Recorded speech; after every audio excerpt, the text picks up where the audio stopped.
education establishments probably are important. Male and female students, can they be taught in the same classroom?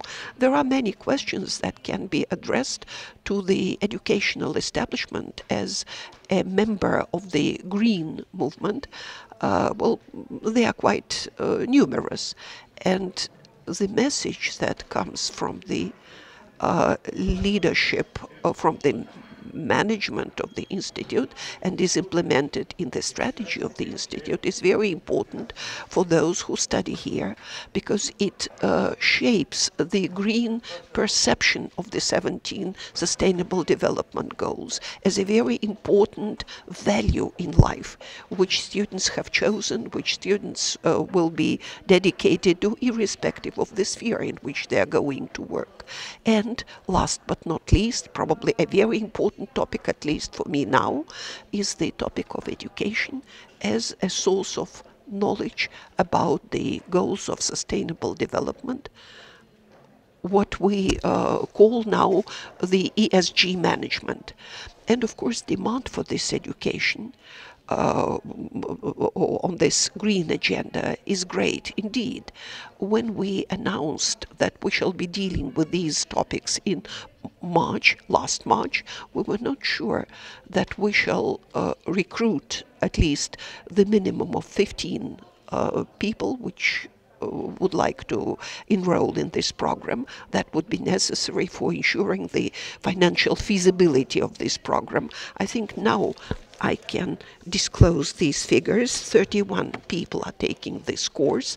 They were chosen on the basis of merit, recruitment, merit, enrollment, and we had to draw the line because we couldn't enroll everyone who wanted to enroll in this program. Commercially, probably it was the wrong decision.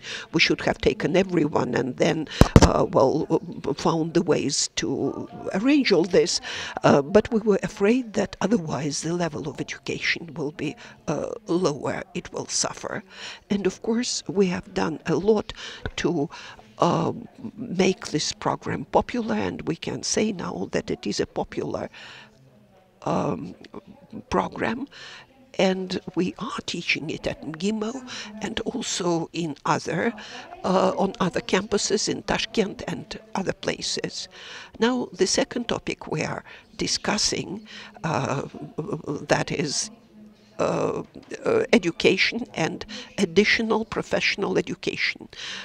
We see how big the demand for it is from the companies of the second echelon, so to speak. Not only the companies that have already become active in working on the green topics, but the second echelon, which now is still contemplating on what this green agenda could mean for them, how the strategies are shaped, what the goals should be for the companies, whether there should be a person, a manager, or a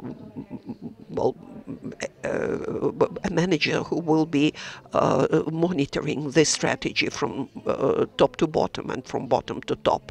And the third problem, which is interesting for discussion, is the ESG education for the faculty of universities.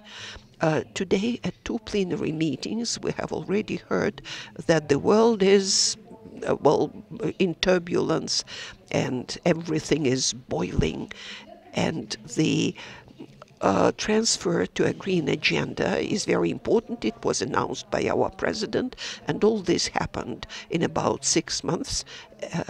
The transformation is taking place in a very active way, and about 40% of our economy will be involved, and 60% of our exports, and we have not even included some of the sectors into this. So teaching the faculty about the green agenda and the ESG goals is very important, because students are going to be asking those questions, and for the faculty these are very important topics, and we must decide in a very balanced way how we can do it, what we should be doing, in what formats, and so on.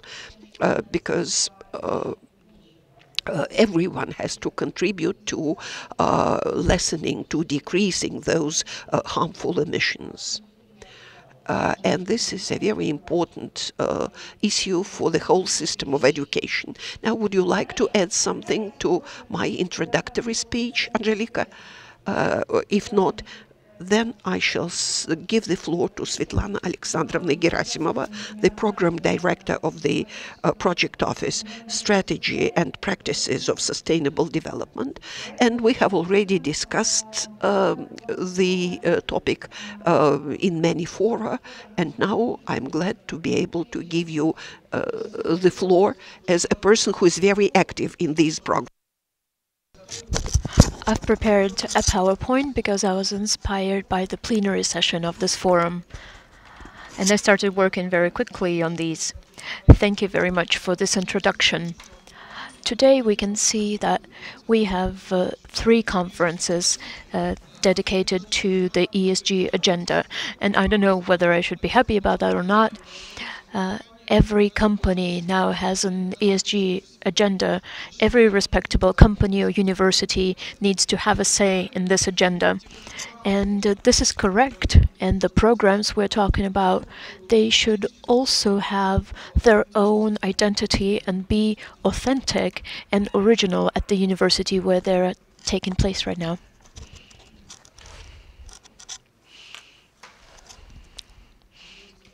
I'm sorry, there is a mix-up with the slides. All right, great. Thank you for your help. So if we think about what green is... Oh, well, sorry for the mix-up with the presentation. So the agenda is now very popular, and we get CVs and resumes from managers that include the ESG agenda, and we were laughing about it. In the 1990s, there was a manager on everything. In general, management became very, very popular. There was even a cleaning manager, and now we hear the ESG agenda everywhere. And now the environment for business is changing. And the fact that our colleagues said in the plenary session, if we think about it, this is a real revolution that is going on right now. We would like it to be an evolution, but now this development is happening so fast that it looks more like a revolution. When we're talking about the green way and the industrial revolution and about the changing international agenda, the exports are changing as well. When we're talking about CO2-free technology and opportunities for business, we understand that we need to ask the experts who actually know how to deal with this technology. So who are ESG experts? That's a big question too. Sometimes we talk about the economy with the emphasis on eco. That does not only include cyclic models and waste-free technologies, but also includes the changing paradigm of management.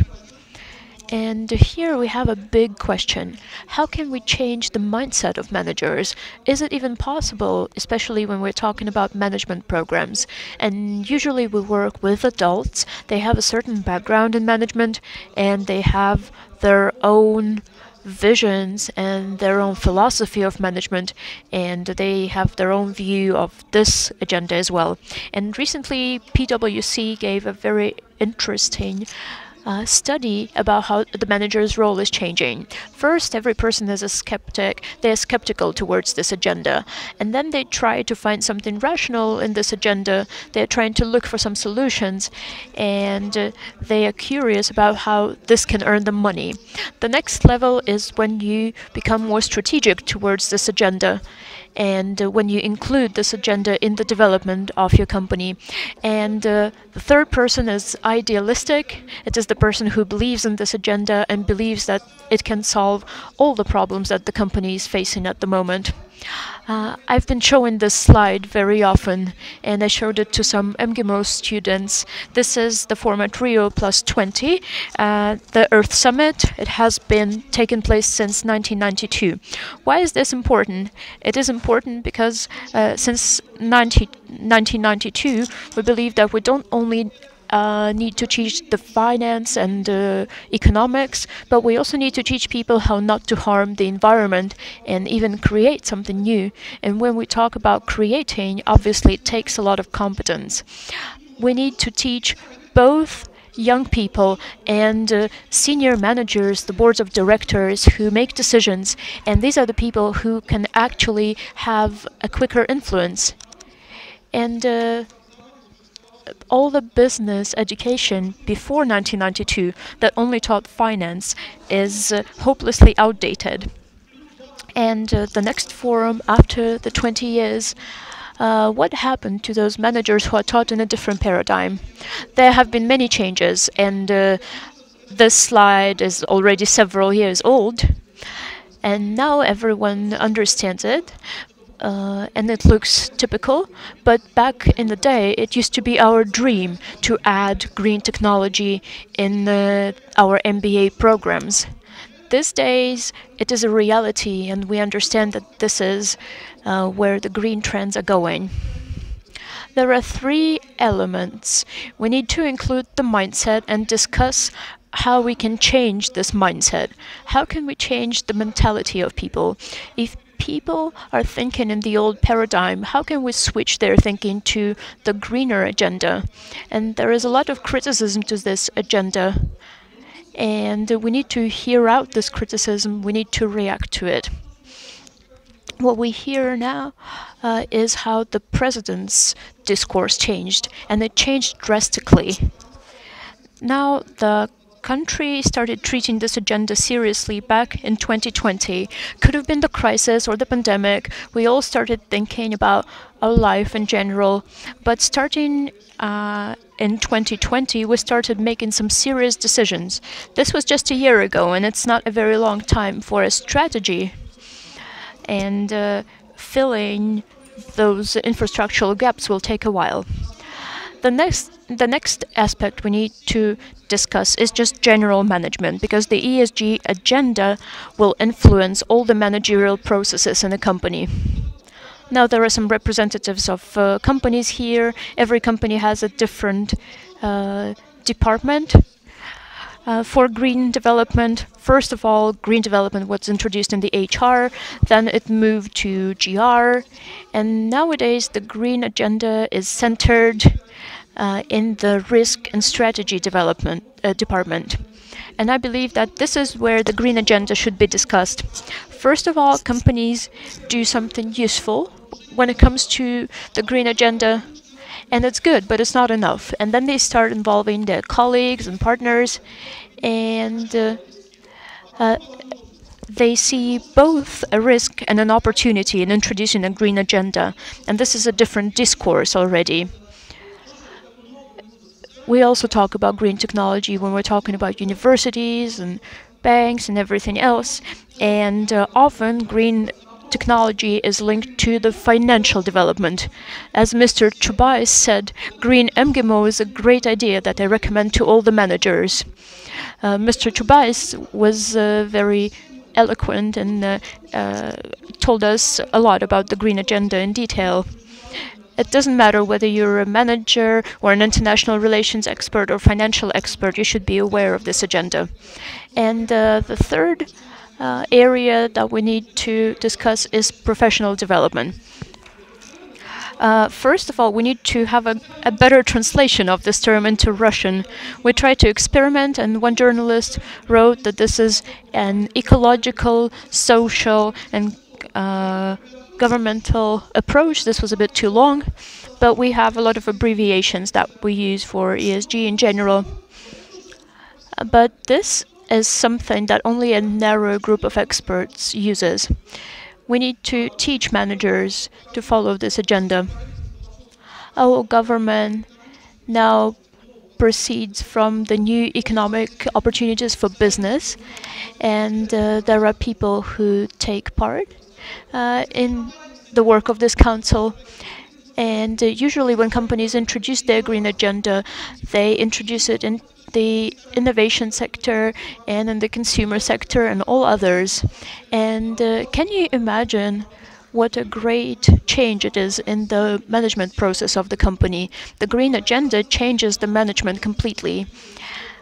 And now the companies are trying to rethink their management strategies. Some companies change their management strategies completely. Some companies are oriented at the green consumer. Some are working with the suppliers. So now there are many ways you can implement the green agenda. We're also discussing about how we can teach sustainable development. We can teach sustainable development at universities and through non-governmental organizations, because there's a lot they do in terms of the green agenda.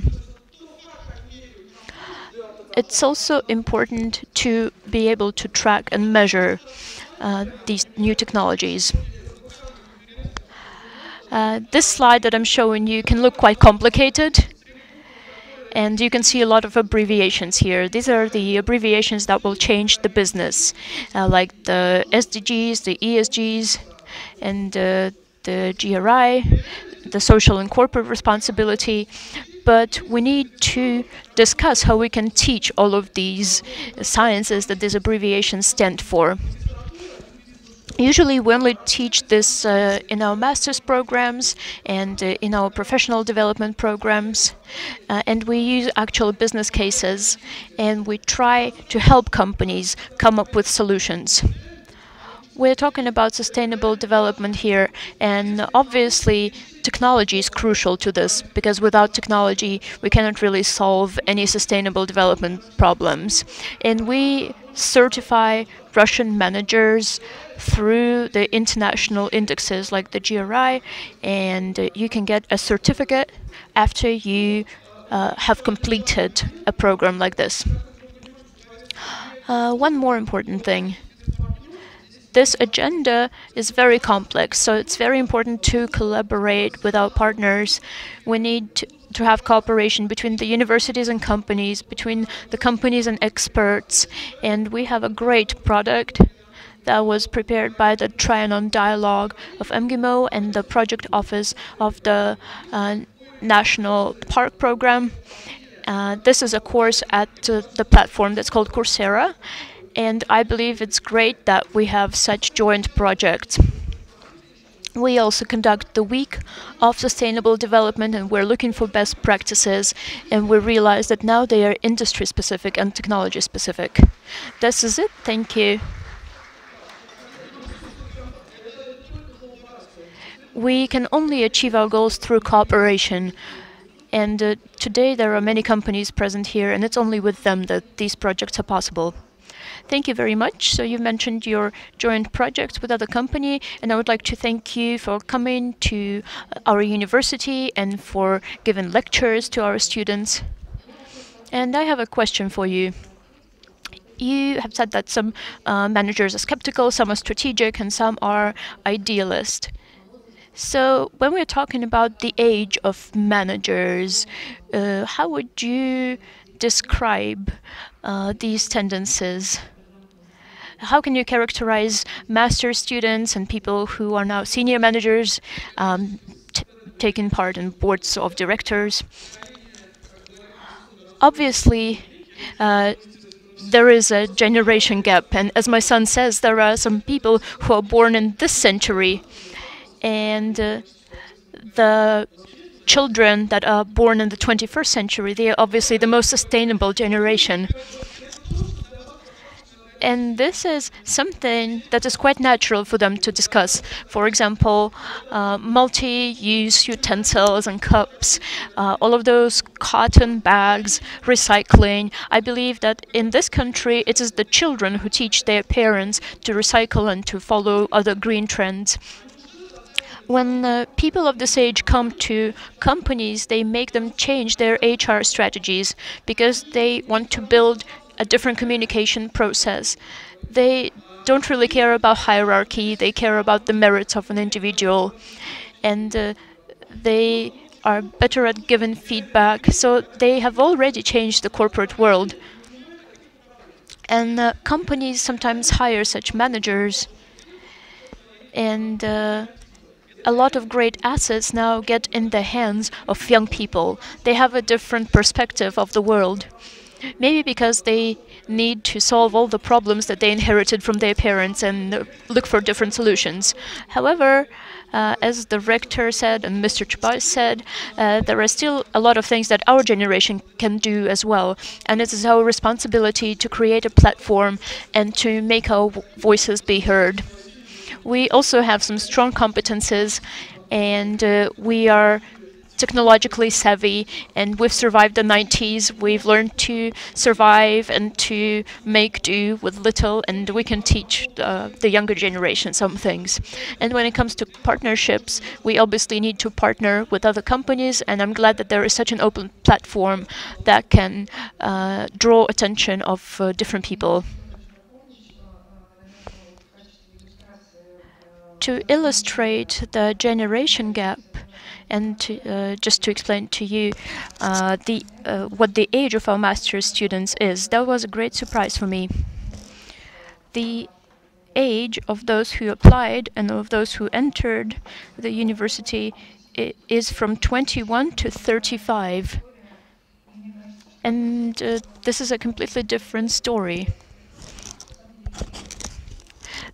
When we're talking about ESG and the green transformation, it is a uniting theme for all of the ages. I agree. When adults or older people, they pay more attention to this problem, I believe this is very important. And when we're talking about senior managers, you asked me, they are different. However, I believe that the attitude towards this agenda determines the management and the attitude of the company in general. And I believe that if the company does not deal with the green agenda, it means that the company is outdated and their management is already old-fashioned. So now we are not just familiarizing ourselves with the new green agenda. It's already time to act, and we need to find practical solutions that will help us move on and conduct this green transformation. We're not talking about any dramatic actions. We can do it gradually. We'll try to stick to our time limit. Unfortunately, we started a bit later. Now I'd like to give the floor to Mr. Alexander Averchenkov from the Center of the UN in Istanbul. And I believe that the trust fund is also deeply related to educational programs. Is my microphone on? Thank you very much for having me here. I would like to dedicate my presentation to the Russian expertise and to Russia as an intellectual donor for developing countries, especially when it comes to sustainable development. So a couple of words about the fund that I coordinate. So Russia has now established a foundation. Russia acts as a donor, and the UN helps implement projects in developing countries, especially when it comes to the countries of the CIS, of the Eurasian Economic Union, and so on. And now we have about 50 projects. And I'm talking about countries like Armenia, Belarus, Uzbekistan, Kyrgyzstan, Cuba. These are the countries where we implement our new projects. There are also some programs in Africa, in Botswana, Guinea, Madagascar, and other countries like Zimbabwe. And the 50 projects that are underway made me think that money is not the most important thing. The most important thing is the content and the solutions, the approaches that we help to implement in these countries. We are trying to conduct our projects in the countries that still speak Russian and with whom we have a more or less similar legislation. And these are the countries where Russian expertise is in high demand. Such a peer-to-peer method, when we share our expert knowledge, is highly important. And in the UN, there is a partnership called South-South, where developing countries share their expertise with other developing countries. And they have joined. Initially, it used to be a very small amount of information. We had some games that we developed in different cases that Russian experts developed. Russian experts and people who work out methodologies. It was done just before the Sochi Olympic Games. It was welcomed by everyone, and then we started publishing this instrument and transferring it, circulating it in other countries.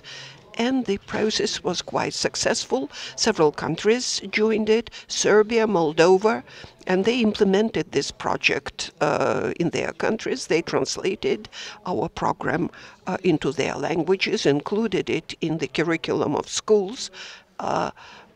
Students started using this musical box, so to speak. They started using it for teaching different subjects: biology, geography, physics.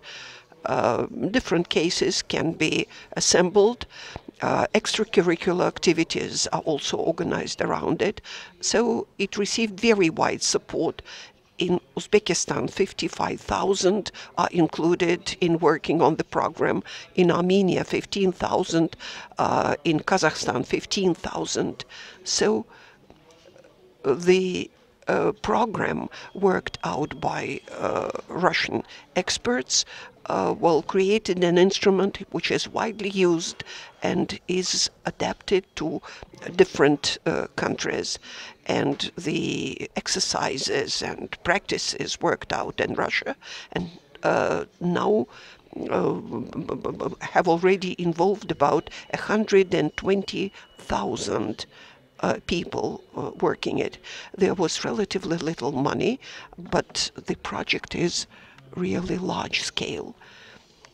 And students are also involved in it. The second example, which I would like to cite, is Wall Street, Russia. The team won at the world in the world contest, winning many other teams. In our projects of supporting the youth startups and businesses of the young people, where we wanted to give some vocational education to people in Uzbekistan. And it was very successful. Now Kyrgyzstan is also planning to join it, so that they would be organizing a digital skills contest. And it's almost like a snowball developing very quickly. And one of the main projects of partnership with our Moscow team is the project elevating the potential and disseminating knowledge. And we created a base of Russian experts, which now numbers about 280 experts. There are certain criteria of selection for these experts. We invite experts who have international experience, who have something to say to other countries on these topics, on the tracks that we're working on. They are all separated, and this is an open base. It's a bilingual portal, and it can be used both in Russia and in other countries. In order to support and maintain this portal, we launched a program on demand, expert on demand, when we provide programs targeted to different countries when they have certain specific requirements, when we provide the basics for them to organize their specific businesses, and it's permanently in demand. And that means that Russian experts come to know more about their demands and their requirements, and we can work on those demands, having good information on them. I think that this program will continue working because we have already amassed some experience, and the requests from the partner countries are quite interesting. There are other examples too, and I would like to say a few words about the potential of these activities. We launched this site. The site is working, but in fact, in Russia, no one is working to identify, to define those solutions that are necessary. There are some separate people who are doing this, but there's no targeted activity channeled into this purpose. And that means that we have first to accumulate the knowledge. We should show it to everyone, and probably we can receive some support for this. Russia implements many projects. Some of them are bilateral, but there is no purposeful program of transferring, disseminating Russian expertise. So far, there's no one else doing that as the core of their activities. So maybe we shall be able to do it.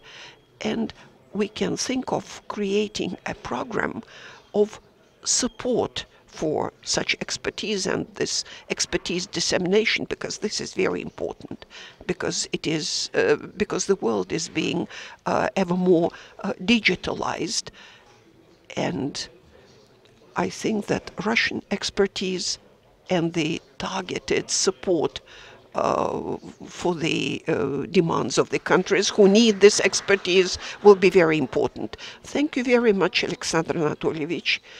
This thematic box, could you specify, could you elaborate on what it means? Is it a business game, some simulation game?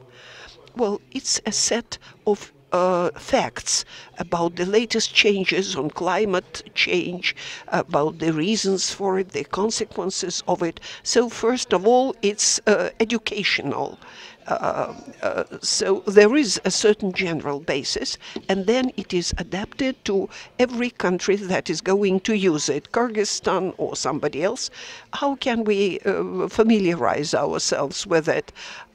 In our country, which is a vast country from north to south and from west to east, has it been adapted to any regions? We actually started in Sochi in 2014.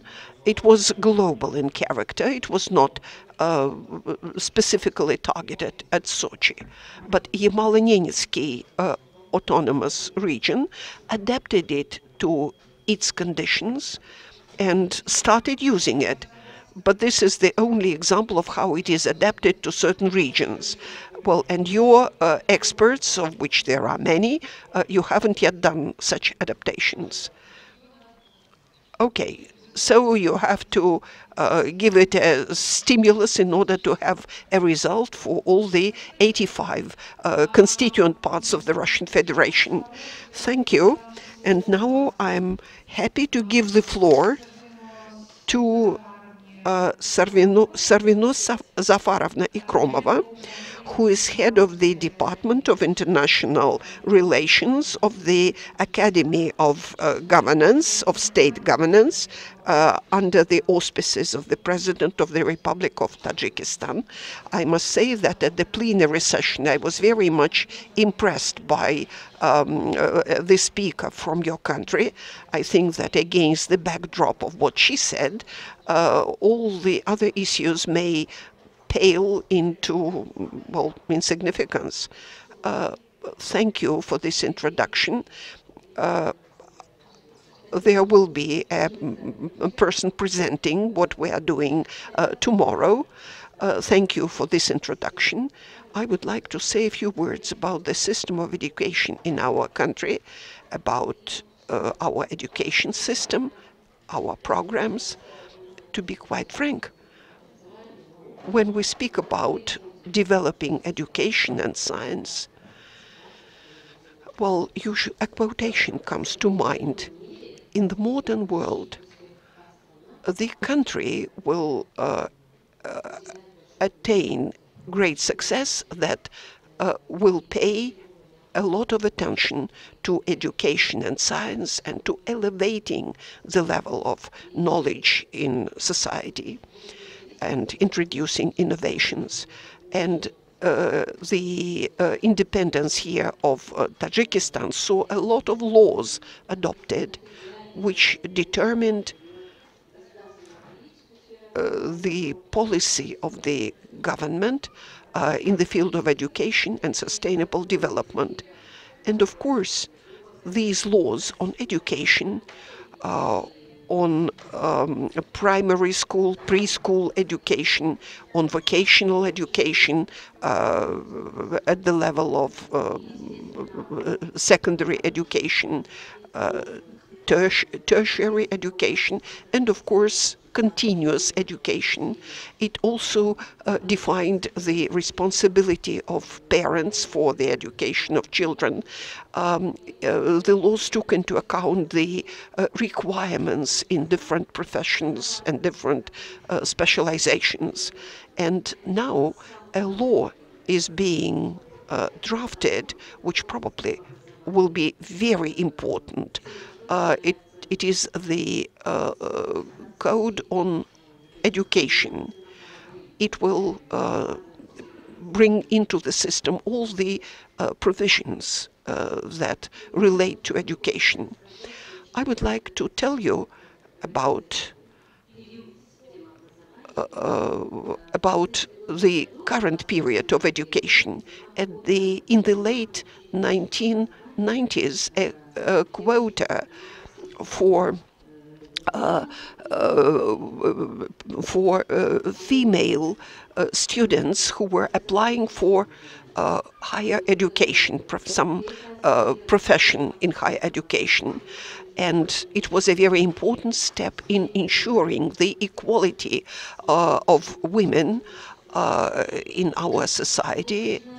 And starting with 2006, this quota, besides young girls from rural areas, also included into the program young male students. And this system has already improved the situation with ensuring access of young people, especially young girls, from faraway rural regions to education. And in 2014, our higher educational establishments admitted more than 7,000 people, and half of them women, young girls and women. In 1998, the government of the Republic of Tajikistan adopted a national plan of action to elevate the status of women in the country. And such measures were provided for as, gender expert assessment of the legislation and the situation with women holding high positions and analysis based on the gender breakdown. And the law was adopted on elevating the status of women in society. And within this decree and law, a national program was adopted which elaborated on the role of women, on employing women in different ministries, agencies,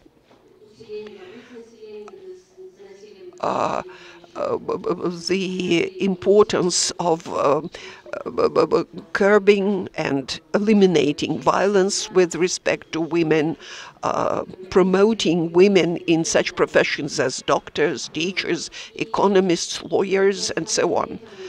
And in pursuit of this decree, in 2001,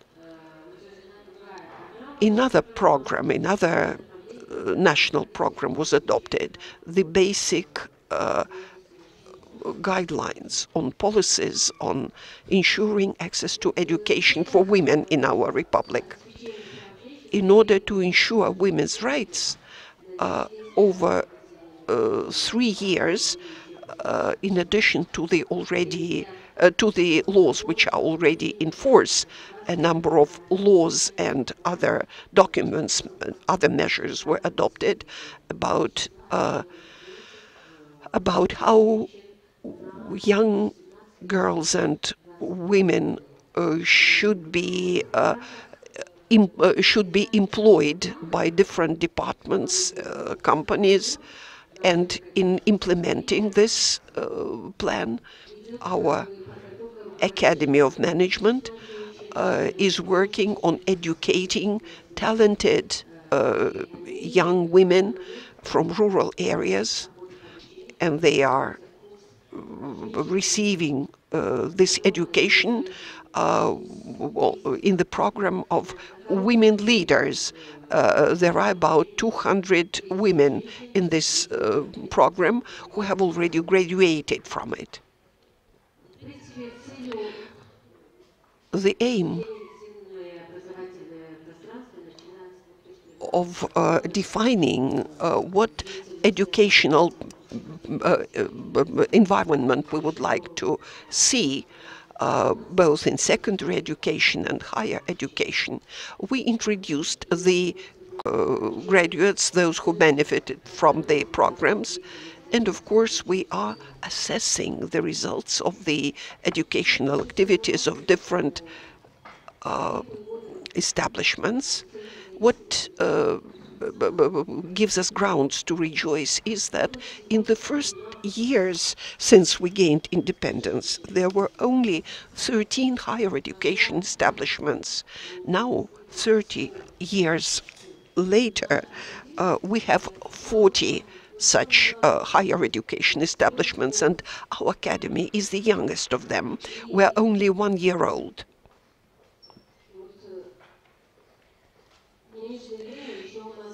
And our times have seen one of the most successful reforms of higher education is that we established a national center of testing under the auspices of the president. It happened in 2015, and it made it possible to increase the transparency and the use of digital technologies in organizing examinations, especially entrance exams.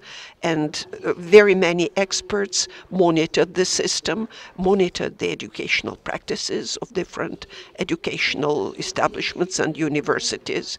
And we hope, and it is planned, that this center will have an outreach program, and it will start working with the secondary education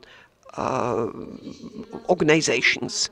In 2019, within the framework of implementing the program of developing higher education, which is funded by the World Bank, a national survey of employers was conducted.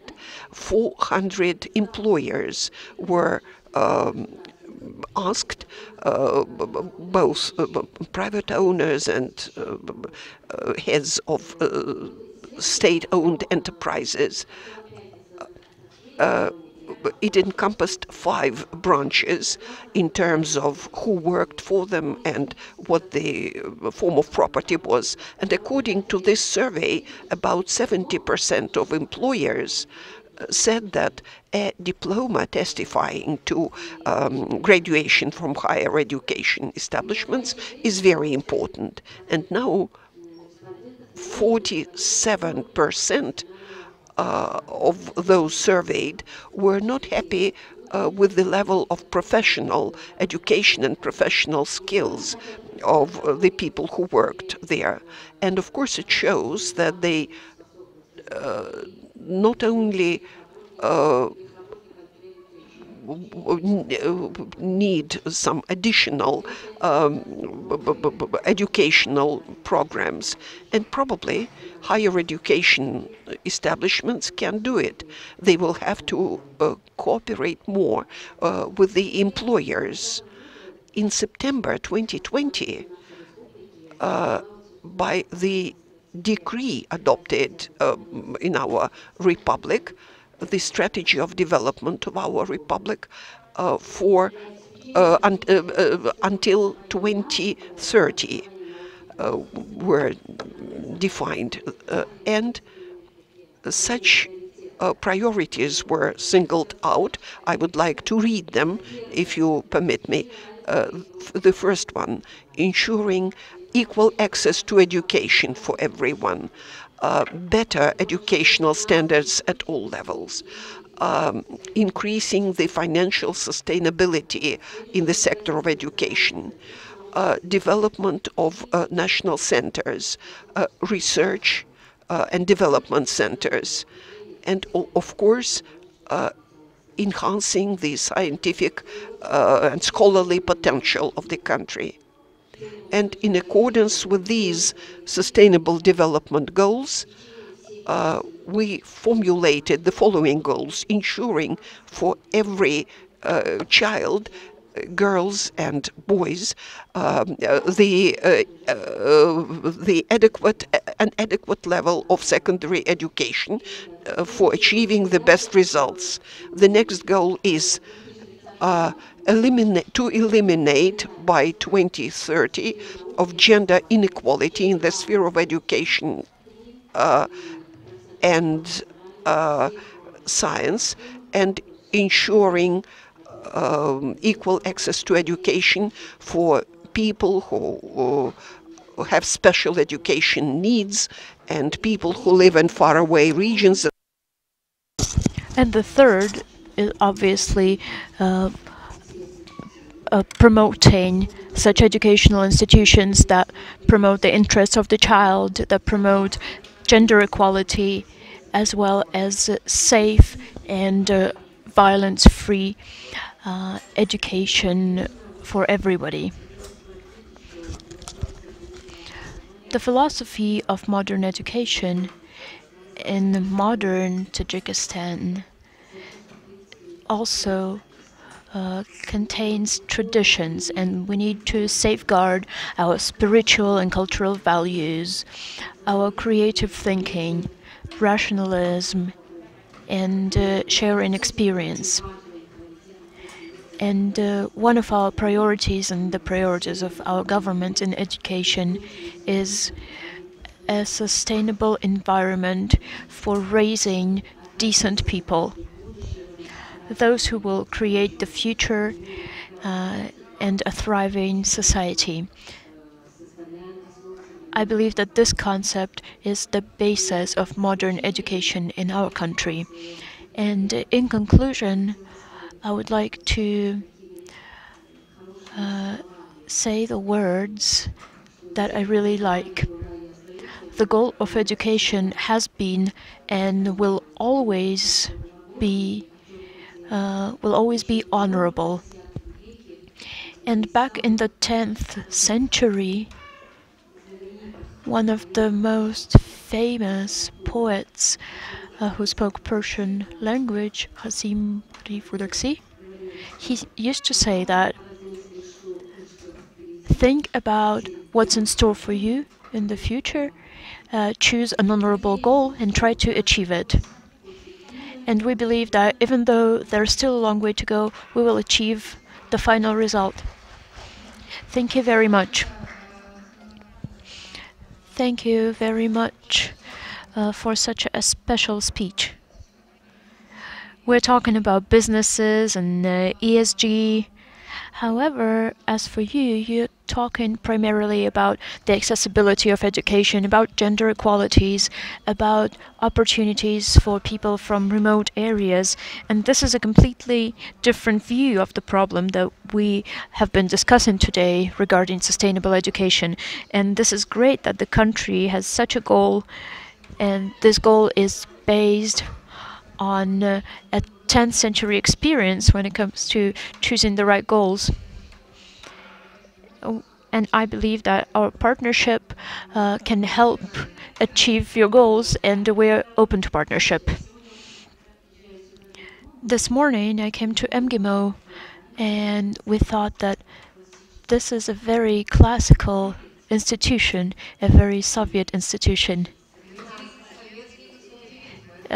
This building was definitely built in the style of socialist constructivism. But when we came to the Higher School of Economics, the building is more modern. As for our country, we have universities who support, I wouldn't say conservative education, but more traditional approaches. We are only a year old, and our institution is working towards ESG, and obviously for us, I wouldn't say that this is something new, but for us this is still something that we're not familiar with. You have been talking about sustainable development a lot. We have recently signed a contract. We're going to realize a project with UN Women. And there is a project on establishing a sustainable development center and a center on gender equality. And even though the center hasn't been open yet, we still have many projects and ideas.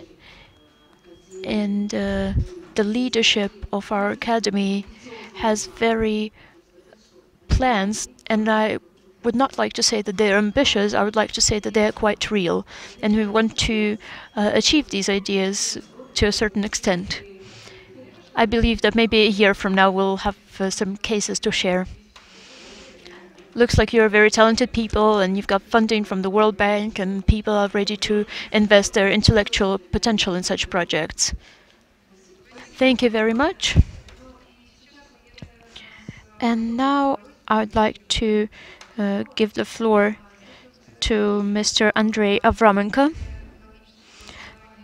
The tradition of environmental education in MGIMO appeared about 10 years ago, and that was when we launched a special program on teaching environmental experts on the environment. And people who graduated that program back then, about 10 years ago, they now contact each other, and now they work in different companies, and all of them work in departments that deal with ESG. We discussed the next step on how master's programs should be formed, and we were thinking of the experience that we had back then. And it's very important that now there is a certain network of people that deal with this topic. And I believe that an important aspect of our master's program is that you meet a lot of people, and some of our students are now past 30 already. And now they have a different social status, and they have a more significant role in the companies they're working at.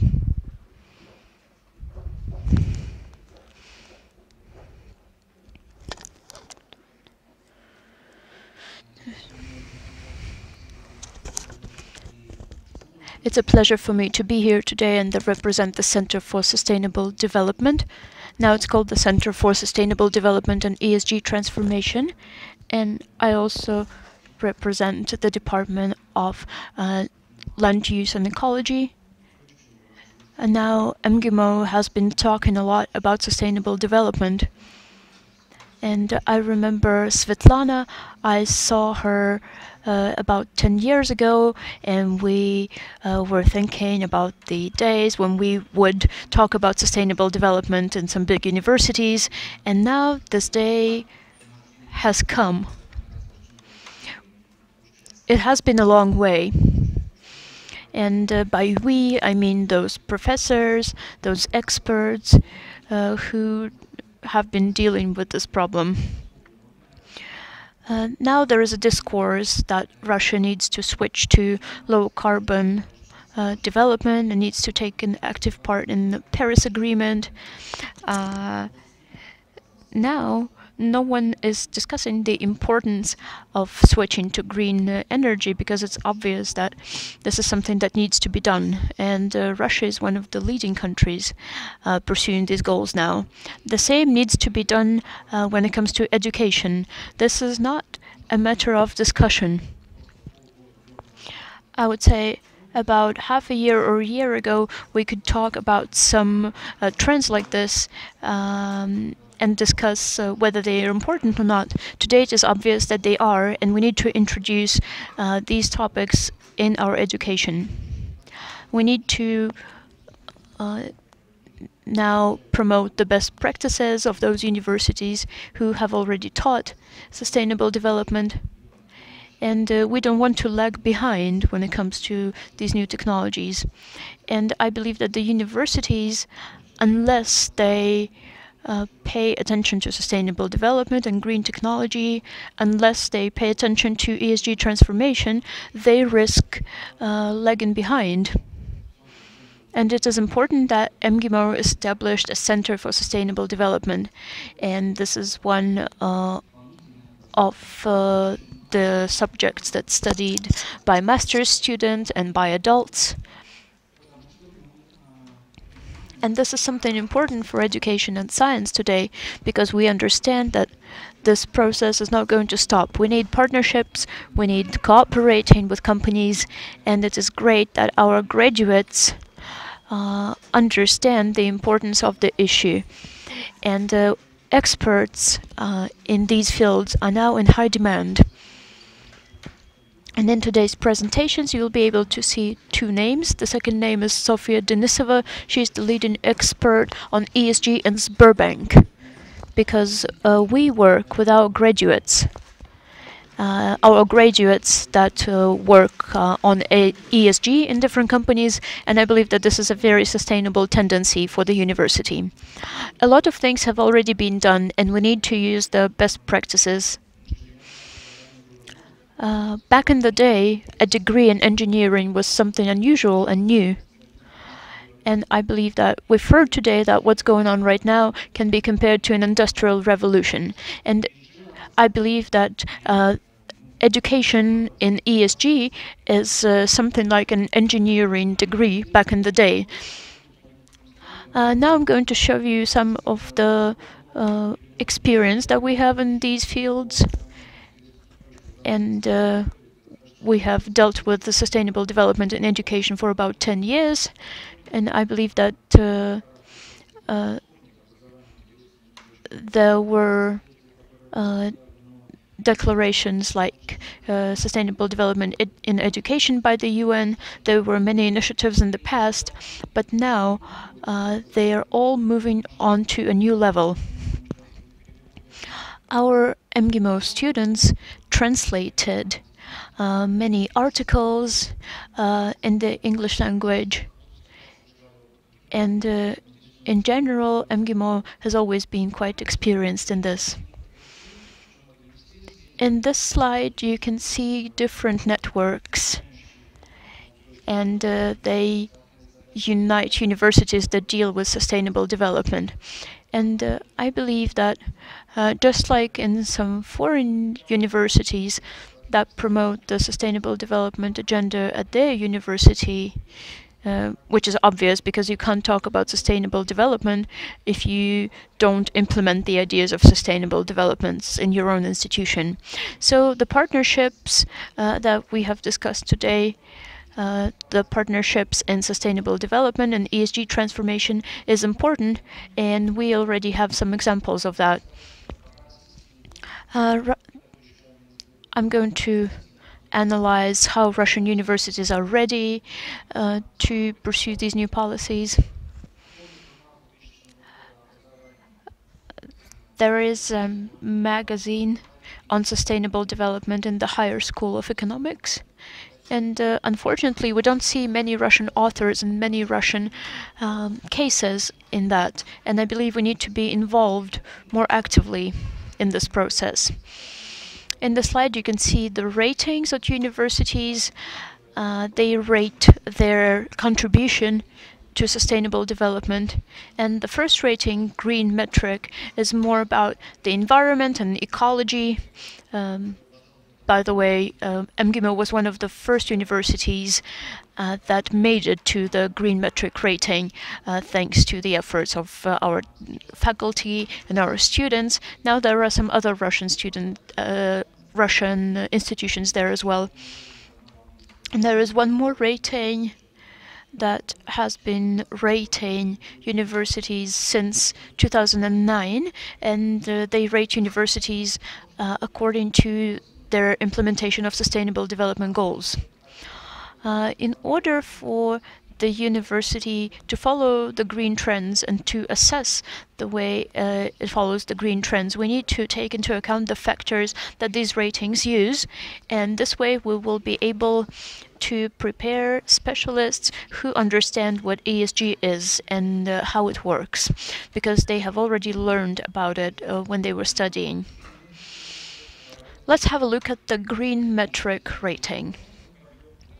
Let's have a look at the questionnaire. If we go through them, we'll understand where education should be going, where volunteering and students' organizations need to be going. You can see the top, several top universities in this rating, and we hope that we are going to make it to the top quite soon. And I hope that we will see some Russian universities that are present here today, even though we understand that it's a lot of work. And you can see some Russian universities that are presented in this green rating. And we can see that the number of Russian universities is growing, and I hope that both we and our colleagues from other universities will move in this direction. Now let's have a look at the rating that assesses sustainable development goals in universities, and we will see that there are quite a lot of Russian institutions. However, we are not at the top of this list.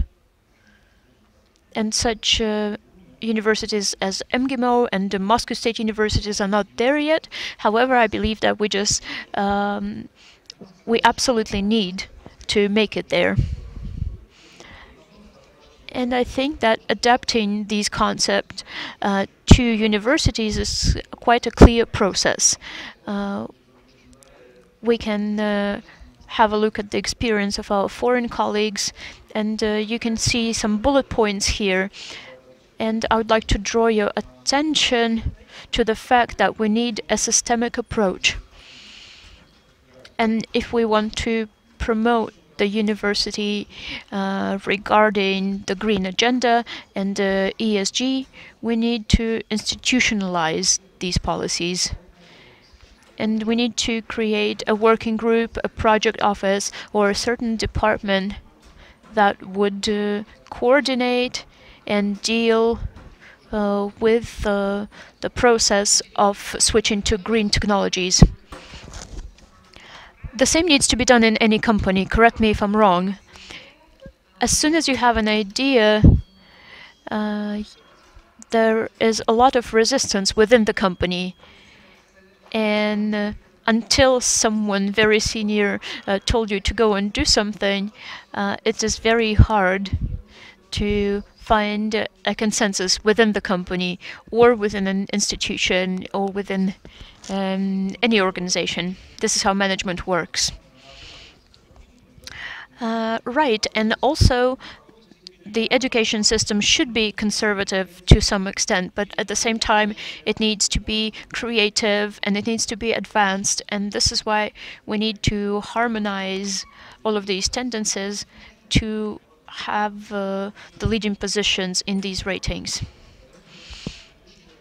In our last meeting that Svetlana also cited today, what did Mr. Chubais say?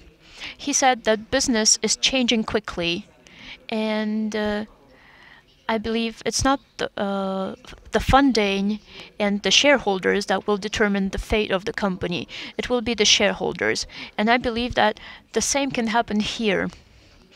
Those universities that do not follow the ESG transformation and the green technologies, they will just not develop, because the children will not go there and the master's students will not enter these institutions. That's why we're facing quite a serious challenge.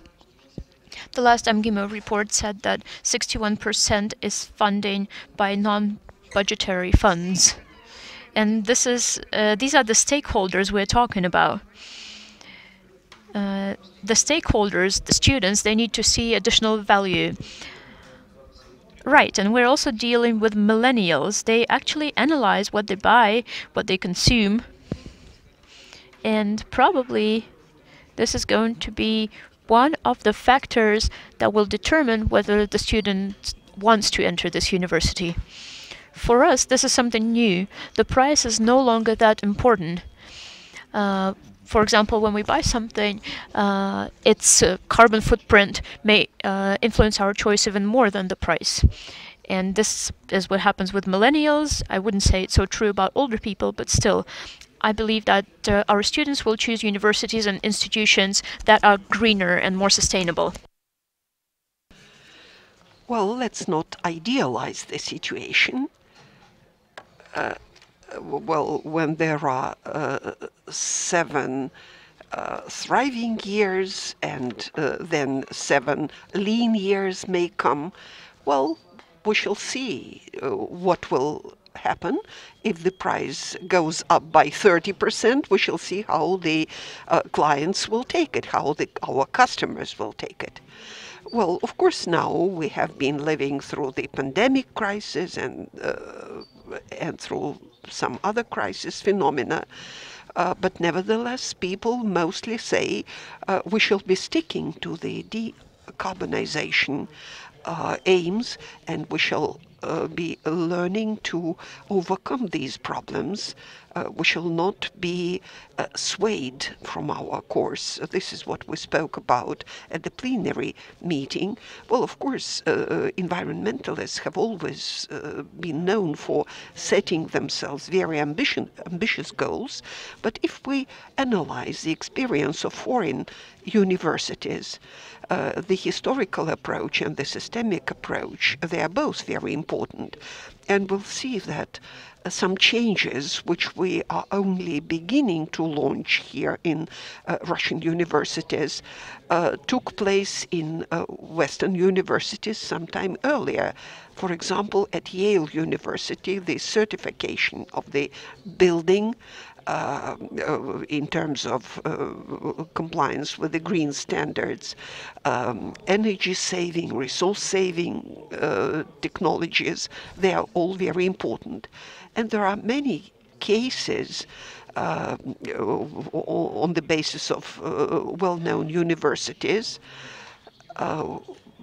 and the system of environmental management is also very important. Are there many universities in Russia that have these goals or that have been certified in terms of these green goals? If we speak about a pattern for building sustainable universities, they are enumerated here. You can see them on the screen. I would like to emphasize the voluntary work, because voluntary work is very important in the changing situation now. And here we can find lots of examples from what MGIMO is doing and the department I represent here, but I don't want to spend much time on it. I invite you to look at our page of the page of the department and the movement, the green movement of the university, the chats of students, and I think you will find a lot of material which can be publicized broadly. Of course, we started it all a little later than in the Western universities, but probably because MGIMO is more knowledgeable about foreign experience and cooperates with more universities. We started it at a fairly early stage. We were among the first ones, and MGIMO environment-friendly and sustainable development strategies were worked out, and for some time it remained at the level of a draft, probably because it was a little ahead of the times. But we have some environmental policies, some other documents, but so far, I think no one has implemented a measure like the one which we drafted in 2015. And on the basis of these goals, we set ourselves the goal to transit from the draft document to implementing the principles declared in it. This is what our center is planning to do. And of course, this draft strategy already must be revised, because some universities are speaking about being carbon neutral by 2030. Some of the endowments explain that their management of endowment funds will comply with the ESG principles. Well, some of the things have already changed, but nevertheless, the basic principles survive, and they should be promoted. And the environmentally friendly architecture of MGIMO is based on other strategies. And a lot of work has already been done by different departments, not only the one dealing with environmental issues.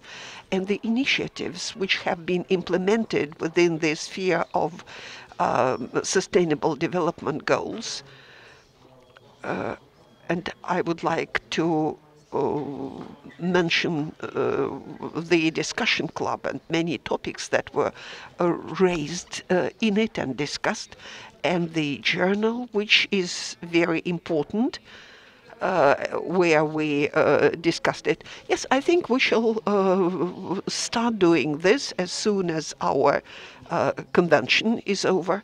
I would like to stress that we start this work in the very first year. And these are not some general highfalutin words, but it's a strategy that does work. The picture which you see now on the screen is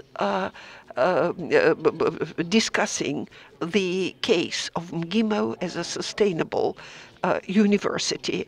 And first-year students had 4 classes where they discussed 4 groups of issues where they were supposed to come up with proposals on what should be changed in the sustainable development concept of our university, which we call 2.0. Keeping in mind the first draft document. We hope that the doctrine which will be adopted will incorporate many of their proposals, and we are working on it now. And we want to have a greener campus, a greener dormitory for students. And now the last slide, the last but one. This is how the ESG topics are reflected in the information on the site of MGIMO about the priorities for 2030. We have a big group of issues relating to the ESG, including the conference we are holding. You can see it all on MGIMO site, and you can see your future within the framework of priorities for 2030 and how the ESG goals are taken into account. And here are our contacts. Please use them. We will always be ready to collaborate with you on educational and other issues. Well, I have made some exception for you, realizing that we are already behind the schedule. So that's why I shall ask the other speakers to keep to the time limits. And now, Oksana Pavlovna Kosachenko, president of the System Philanthropy Foundation. I had a clip, and not everyone will be able to see, so we'll probably skip the video. I represent the biggest philanthropy foundation, which is the core of which is systemic thinking, systemic education. I quite agree with what has been said, that the country has the best chances if it has good education. And of course, our company would be glad to cooperate with any universities. We cooperate already with more than 80 universities, and we cooperate with MGIMO and its endowment. And I'm not going to speak about primary schools or secondary schools because we are a corporation, well, and we are contributing to what the government is doing. The sustainable philosophy, sustainable development is the philosophy of life. We understand that there should be an ESG transformation, and for corporations it's very important. We issue an annual review on sustainable development since 2009, and our aim now is to make sustainable development the kingpin of everything we do. Well, if you simply say the goal, nobody will start moving towards the goal unless somebody, well, gives the command, go. And it's very important what the top will say. So we started from the top, and we organized an educational course for our managers and stakeholders and shareholders, and we were doing it in spring. We invited prominent people. Everyone listened to them attentively, but then the president said, yes, it's all good, but we don't need it. Then we went one level lower, and then some people said that after listening to that course, they, well, our course made them look up what ESG means and so on.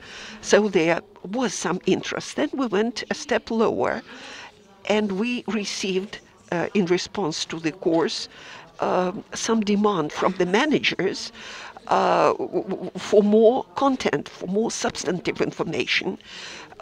So what we received was the understanding at the bottom that it was necessary, and when the people at the top actually said that, yes, that is necessary. And what have we done now? 80% of university graduates, please forgive me, people working at MGIMO, are unable to start their career right away. And we invest in them from 6 months to 2 years in order to bring them down to earth in their profession, in the business they are going to work to work in. I'm not speaking about diplomatic work. I'm speaking about business where our cooperation is represented in medicine, agriculture, cosmic space, 38 tracks of business.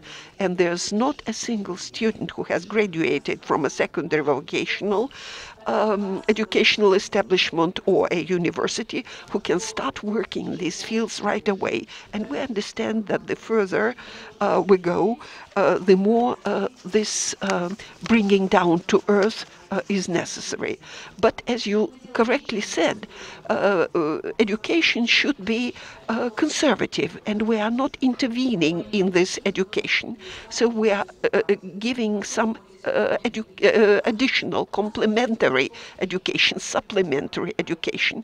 We have a corporate educational project which is done by a philanthropy foundation, which is known as A Lift to the Future.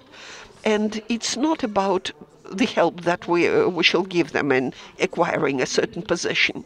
But what is important is that a graduate of a university should receive some additional supplementary knowledge which will make it possible for them to get their bearings in business. We work with people from Skolkovo, from many educational establishments, and we have identified 5 tracks where the university does not provide a good enough grounding. The environmental thinking, the ability to foresee changes, and of course a very important part of it is being environmentally aware. So far we have the leadership, the society, and the environment. These are 3 tracks which, when added, supplemented to any profession or any vocational training, will enable the people to understand the situation better, because they need these skills, they need this knowledge. I was surprised by the people from the Nornickel company who spoke about their experience. So we are not speaking about inculcating something, imposing something.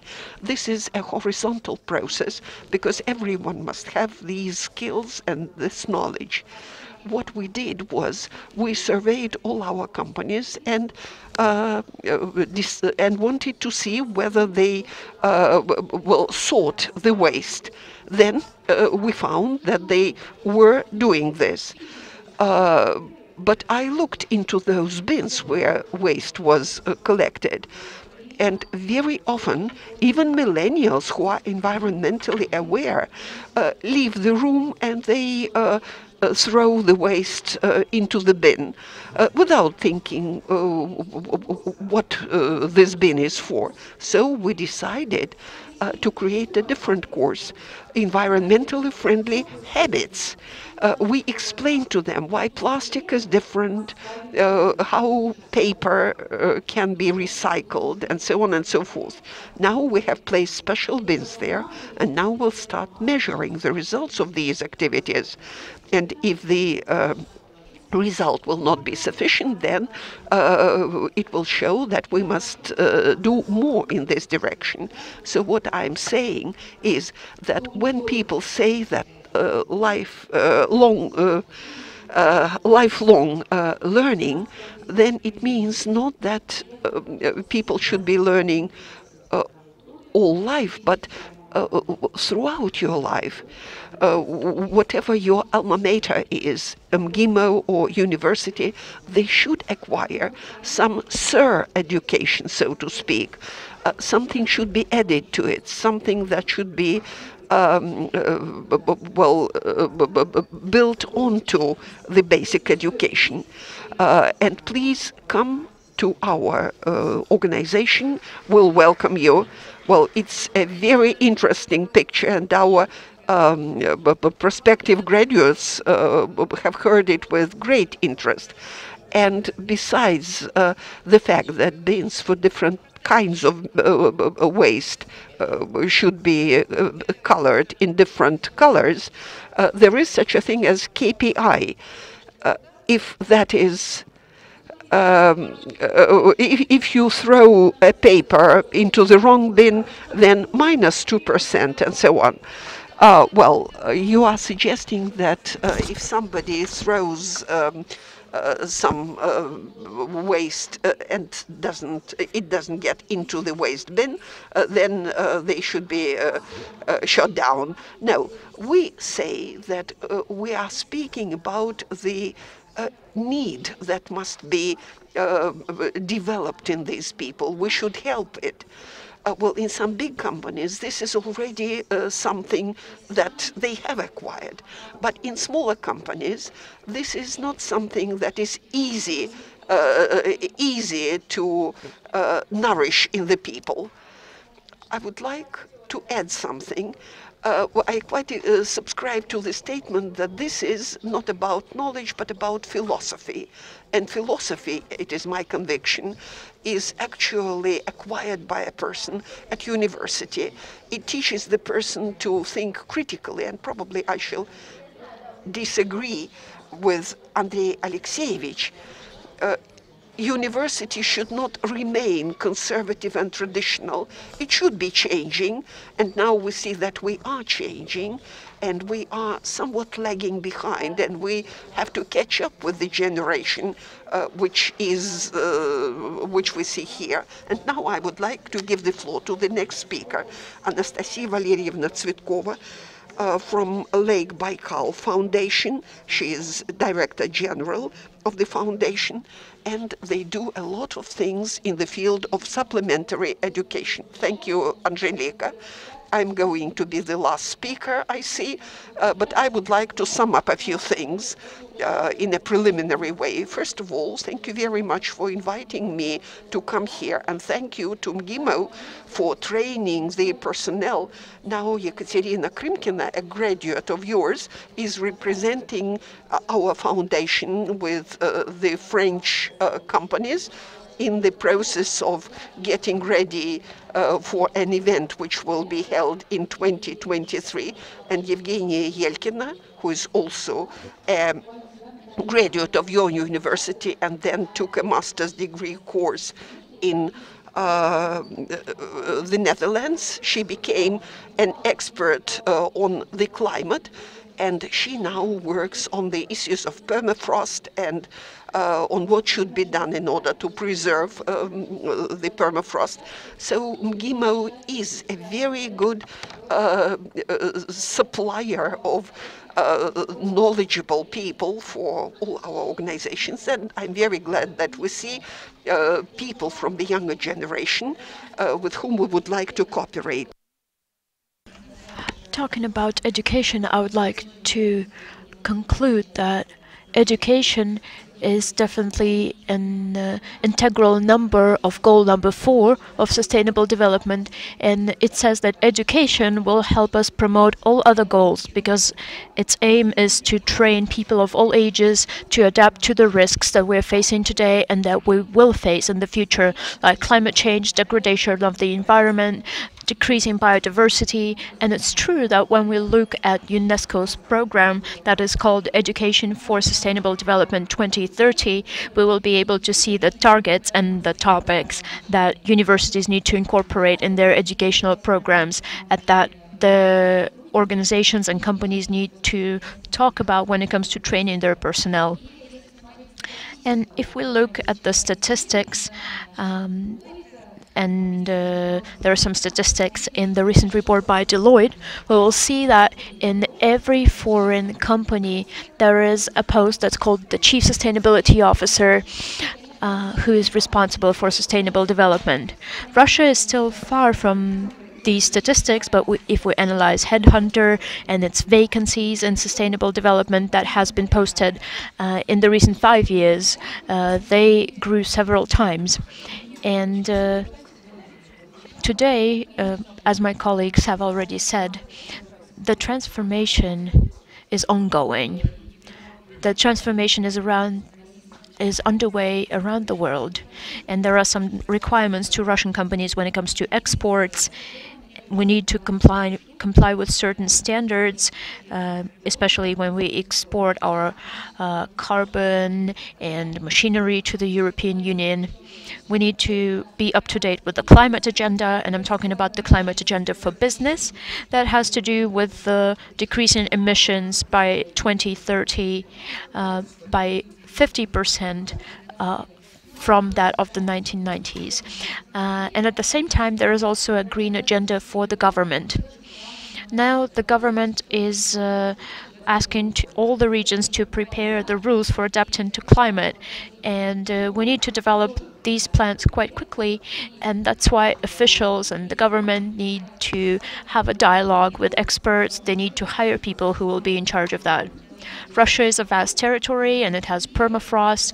It has other climate challenges, for example, water risks such as floods.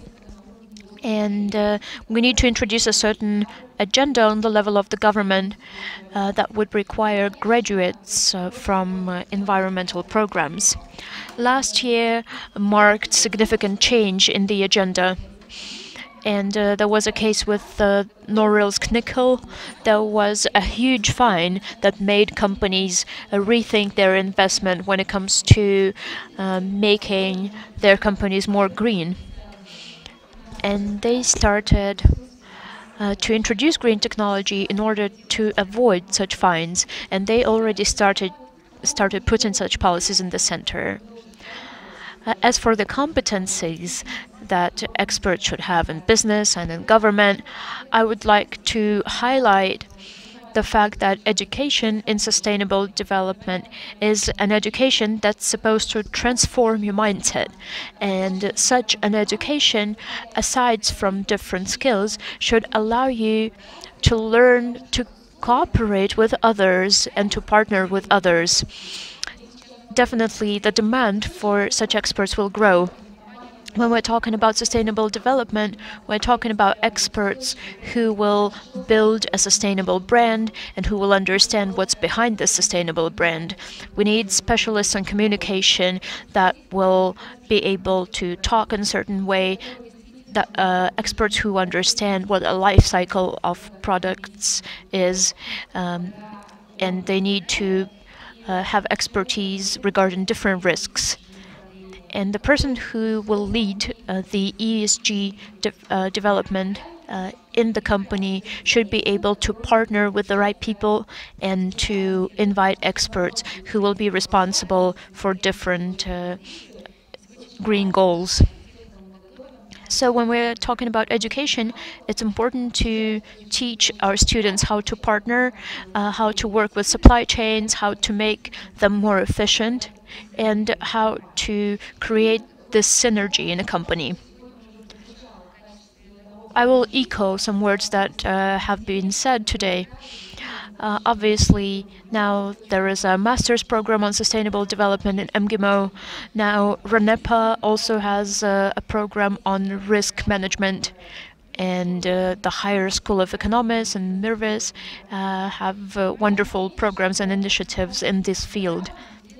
And it's important for us to remember that students should learn how to think systematically and think out of the box.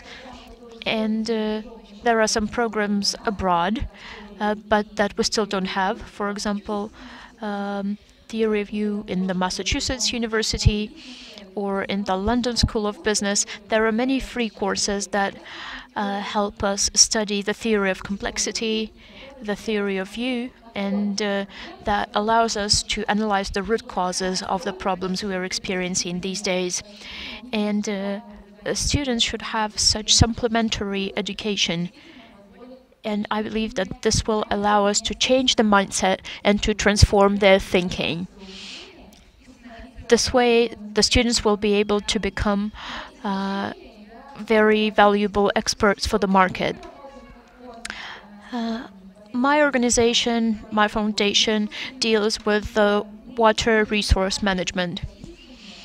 And different experts and there is a demand that we're facing. We need to train people who would systemically assess different water risks and who would be ready to manage the processes that deal with water, the new water strategy of Russia. We need to have a new strategy because our 2020 strategy is no longer relevant, but the 2030 strategy is not ready. And so people who would be dealing with water management are in high demand. We had a roundtable together with the High School of Economics. And during this roundtable, we came to the conclusion that now there is a lack of experts and personnel and when it comes to water and water management. And we heard some Russian companies when they were talking about what they do to manage water resources. This is something new for the Russian business, and there is a demand for this. And as a member of the World Water Council, the only organization that includes Russia when it comes to water management, we are in the top 3 of the world's water richest countries. So the question is, how can our businesses and the government and the non-profits tackle our water-related challenges?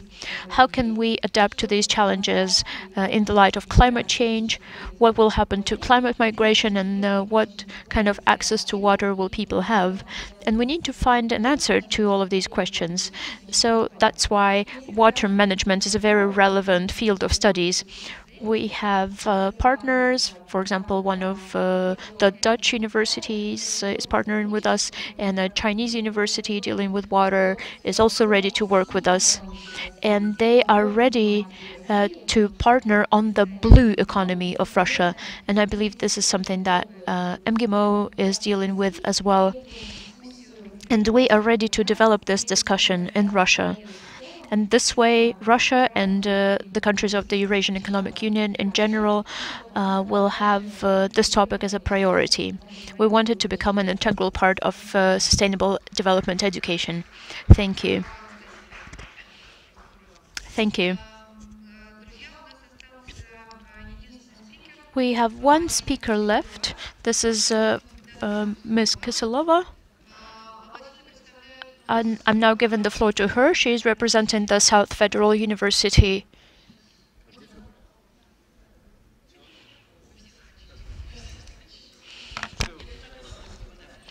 Is it okay if I speak from here? I represent the Southern Federal University. And as we can see it from its name, it is located in the Southern Federal region of Russia. And this region is now facing very big climate risks. And experts say that in Moscow you will soon be able to grow melons and watermelons. At the same time, the south will be very deprived of water. Our region has a very unique nature. We call it the steppe. And neither science or business can stay away from this agenda. Today we have heard that Central Bank issued green bonds, and it means that we are following the trends and we are following the green agenda. The Southern Federal University understands the importance of education in sustainable development. And now we are on the way to establishing our own Sustainable Development Center, and we addressed Mr. Jurgens and asked him to agree to become our scientific advisor. Now the agenda is being controlled by the rector, Ms. Shevchenko. By the way, she said hi, and she thanked you for inviting our university to today's meeting. How can we help other universities? How can we contribute to green education? It was several years ago that our university, which has a lot of technical programs and deals with the agenda of decarbonizing, has many laboratories. These laboratories have been there for a while, and these laboratories do research when it comes to the conversion of greenhouse gases. Our university, together with its partners like the company Sibur and Gazprom Neft, want to take up 4% of the global market when it comes to this type of laboratories. Our university has a lot of technical resources, and the carbon polygons that we have in the region help us be in high demand when it comes to ESG education. What can be in high demand when it comes to big corporations? And I believe that with time, both business and the government will have to hire such people. I believe that a master's degree when it comes to the legal side of the environment is necessary, and to the economics of ESG technologies as well. So we would need people who would have a legal degree, a degree in law, but at the same time would have some knowledge about the environment. For example, I majored in law myself, but sometimes it's hard for me to understand some environmental issues. So people who would have both of these competences, who would have sort of a hybrid education, would be a good contribution to the cause. And I believe it would be good both from the point of view of science and business. We also need to discuss our faculty. I believe that the Sustainable Development Office of MGIMO could educate their faculty as well. So I believe that this is it for now. Thank you very much.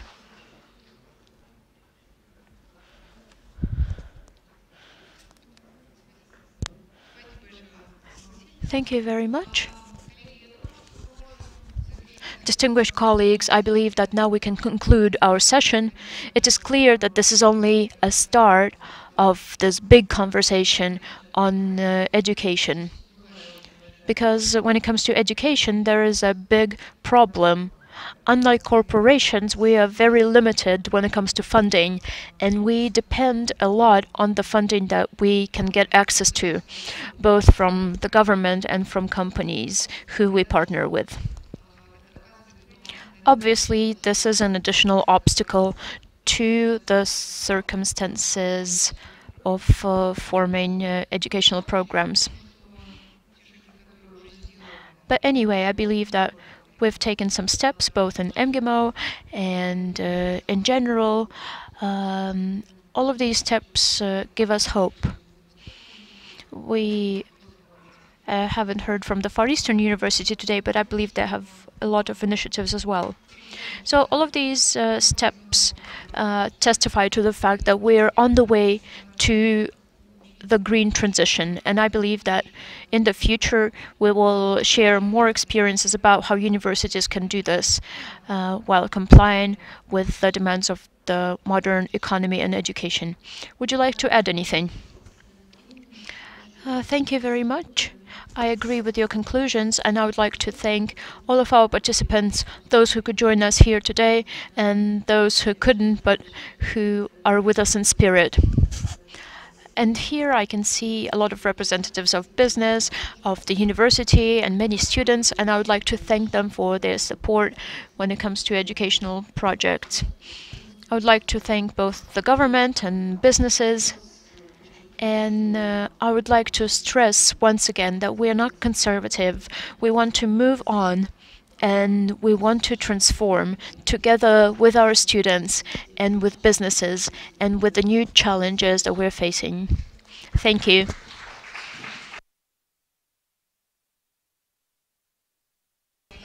I believe that we'll now have a short break for about 5 to 10 minutes, and then we'll have a new session on the environment. It will be a session led by Ms. Chernich, and the name of the session would be International Environmental Agenda, Guidances for Russia. All right, so now thank you everyone and goodbye.